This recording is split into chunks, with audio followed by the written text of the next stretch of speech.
खतरनाक चीज है। नबी सल्लल्लाहु अलैहि वसल्लम हमेशा उसकी हिफाजत की तलकीन किया करते थे, क्योंकि यही वो जुबान है जो झूठ बोलती है, यही वो जुबान है जो झूठी कसम खाती है, यही वो जुबान है जो चुगली करती है, और यही वो जुबान है जो गाली देती है। ताज्जुब है, हमें मालूम ही नहीं होता या हम इसको गुनाह ही नहीं समझते।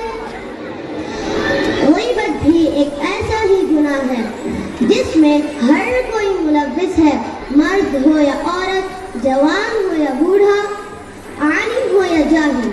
इसीलिए आप हजरात के सामने ग़ीबत पर एक ड्रामा पेश करने जा रहे हैं। इस ड्रामे के किरदार है दाइया, रुक़ैया, सास महरून भी, सास की पड़ोसन सहेली बदरुन्निसा, बहू सुमैया, बहू की पड़ोसन सहेली नजमा।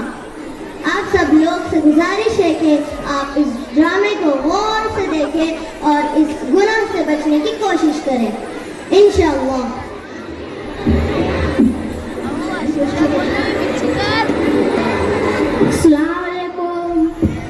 वालेकुम अस्सलाम। बहुत दिन हो गए, मुलाकात नहीं हुई। बैठो बैठो।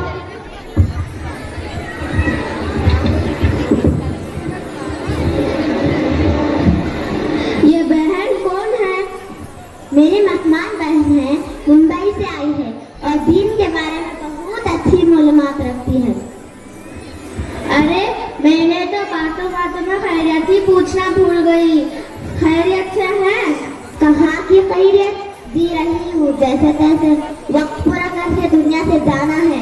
अरे आप अगर अल्लाह ने आपको क्या कम किया है, शादाबाद कर दिया है और बेटे की भी अच्छी नौकरी है और चांद जैसी खिदमत गुजार बहू है, और क्या चाहिए? खामोश रहो, मेरा मुंह ना खुलवा। कैसा बेटा, कैसी बहू? इनको तो बूढ़े लगन की जरूरत का एहसास ही नहीं कि किस हाल में है, तबीयत कैसी है, क्या खा रहे हैं, किसी को फिक्र नहीं। बस हमको अपने लिए बहुत समझते और सोचते जल्द से जल्द कैसे छुटकारा मिलना इनसे। और बहू रानी को तो पूछो न को, नवाब जाति की जुबान बनी होती है, न घर की सफाई, न नाश्ता, न चाय, ये सारी बातें घर के बड़ों की सिखाने से आती है। लगता है तो कुछ भी सिखाने गया।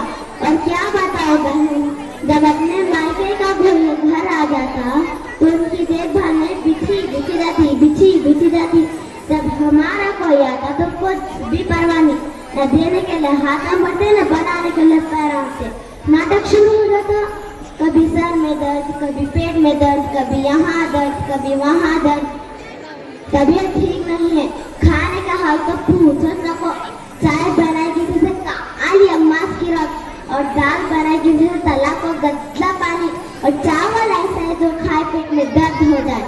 और हर 2 दिन के बाद माई का याद आ जाता और जाके माँ के पल्लू से बन जाती, आने का नाम इसने लेती। अरे आप आजा, आपकी बहू इतना सब करती है, आप कुछ बोलती क्यों नहीं? देख बहन, मैं बोलते बोलते तंग आ चुकी हूँ, अब कुछ बोलना मुश्किल हो गया है।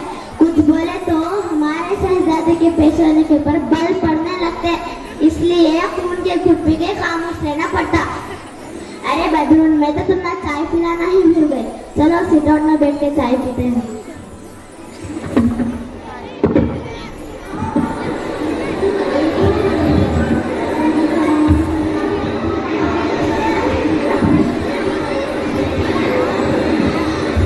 ये थी सास और सास की पड़ोसन सहेली, दिल खोल कर अपनी बहुओं की ग़ीबत कर रही थी। अल्लाह माफ फरमाए, कितनी बुरी हालत है। अब देखते हैं बहुओं को वो अपनी सासों की कैसी तारीफ करते हैं। अस्सलामु अलैकुम। वालेकुम अस्सलाम। कैसी हो बहन? क्या बताऊं, ठीक भी हूँ ठीक नहीं भी हूँ। अरे ये कैसी दरमियान की बात कर रही हो? क्या बताऊं, जब तक सास का साया सर पे मुसल्लत है तब तक चैन कहाँ है। सुमैया, तुम कितनी खुशकिस्मत हो, ये तुम्हारे सर पर सास का साया है। नजमा, क्या खुशकिस्मती की रट लगा रखी हो। भला वो भी कैसे चैन से रह सकती है जिसकी मेरी जैसी सास हो। एक बात पूछूं? हाँ पूछो। औरतों की तारीफ में सबसे खुशकिस्मती औरत कौन है तुम्हें मालूम? नहीं। वो सारे इंसानों की माँ हजरत हव्वा अलैहिस्सलाम है। वो क्यों? क्योंकि उनकी कोई सास और ननद नहीं थी। तुम अपनी सास से इतनी परेशान क्यों हो? वो सास नहीं, परेशानियों का घर है। जब देखो नाक चढ़ाए मुसलत रहती है। मैं खाना खाऊं तो परेशानी, मैं उठूं तो परेशानी, मैं बैठूं तो परेशानी, मैं सोऊं तो परेशानी, मैं कुछ बोलूं तो गुस्सा, मैं कुछ न बोलूं तो माकूल। मेरे हर कल्पन नुक्ता चीनी हिम्मत अफजाई के बोल भूल कर भी ना सुनो। अब तुम ही बताओ मैं इसको और क्या नाम दे सकती हूँ? मेरा चलता हटा छोड़ो, तुम अपना सुनाओ। क्या बताऊं? मुझे तो जरा भी चैन नहीं। मेरी तलाकशुदा ननद है। दिन और रात मेरा सर पका रखा है। मैं तो बांधी बन गई हूँ। उसकी भी खिदमत करूँ और उसके बच्चों की भी। और नखरे अलग, ये अच्छा नहीं वो अच्छा नहीं, हर वक्त ताने सुनने को मिलते। डबल खाना बनाना पड़ता। अभी मैं नाश्ता बनाने में लगी रहती हूँ, अभी मेरा खत्म भी नहीं होता। ननद और उसके बच्चे सारा बनाया खाना साफ कर चुके हैं। अगर मुझे खाना खाना हो तो खाना फिर बनाना पड़ता है या बचा कुचा ही मेरे हिस्से में आता है। और मैं तो सोचती हूँ ये मुसीबत मेरे सर से कब जाएगी। अरे सुमैया, ये कौन है? मैं तो पूछना ही भूल गई। ये रुकैया आंटी है, मुंबई से आई है। 2-3 दिन के लिए यहाँ रुक रही है। दीन के बारे में अच्छी मालूमात रखती है और पढ़ी लिखी बहन है। अरे रुकैया, अभी तुम दोनों के साथ ही बैठी हो? हाँ। आइए सासू माँ बैठी है। माफ करना आंटी, हमने ध्यान नहीं दिया। कोई बात नहीं। सुबह से घर में हूँ, एक बात देख रही हूँ, हमारी जुबानों पर दूसरों की शिकवे शिकायत, दूसरों की गीबत बहुत ज्यादा हो गई है। और जुबान के गुनाह तो हम कसरत से कर रहे हैं। अल्लाह ये हमें माफ फरमाए। और हम औरतों की बहुत बुरी आदत हो गई है, जहाँ दो चार जमा हो गई, दूसरों की तज़किरा, दूसरों की चुगली हमारी तबीयत का हिस्सा बन गई है। महज वक्त गुजारी के लिए हम गीबत करना शुरू कर देते हैं और उसके नुकसान का जरा भी अंदाजा नहीं।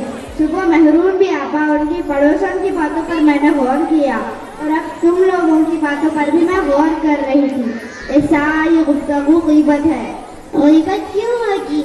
हम तो जो हकीकत थी वो कह रहे थे, कुछ गलत तो नहीं कहा? हाँ। अरे मेरी बहनों, सुनो तो सही।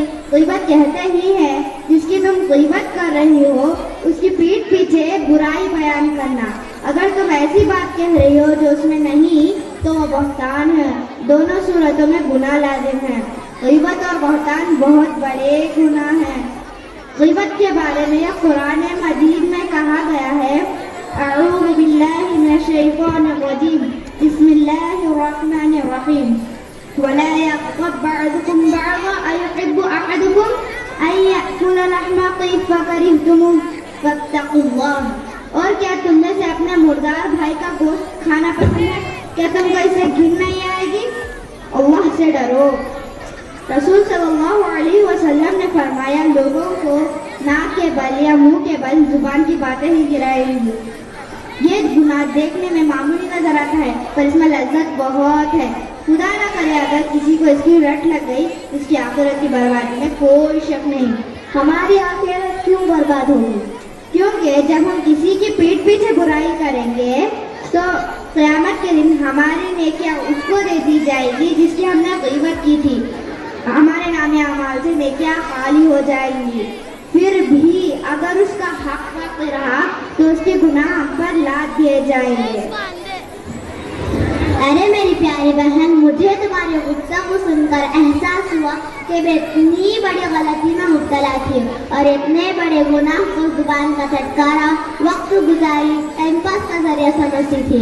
मैं वादा करती हूँ आइंदा से कभी भी किसी के पीठ पीछे बुराई नहीं करूँगी और जुबान के सारे गुनाह छोड़ दूँगी। रुकैया आंटी, अल्लाह आपको जज़ा खैर दे। आपने तो आंखों पर लगी पट्टी खोल दी। हमें तो पता भी नहीं था कि ये भी एक गुनाह है। मैं वादा करती हूँ आइंदा से मैं किसी की बुराई पीठ पीछे नहीं बोलूंगी। मुझे एहसास हुआ। अरे रुकैया, हमने तो बहुत से लोगों की ग़ीबत की है और पीठ पीछे बुरा भला कहा है। अब हम क्या करें?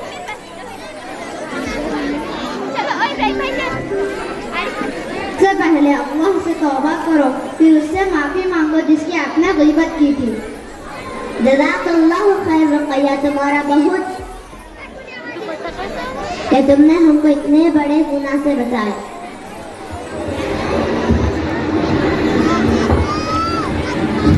सासुमा, हमें माफ कर दीजिए। हमने आपके पीठ पीछे बहुत से बुराइयां की है।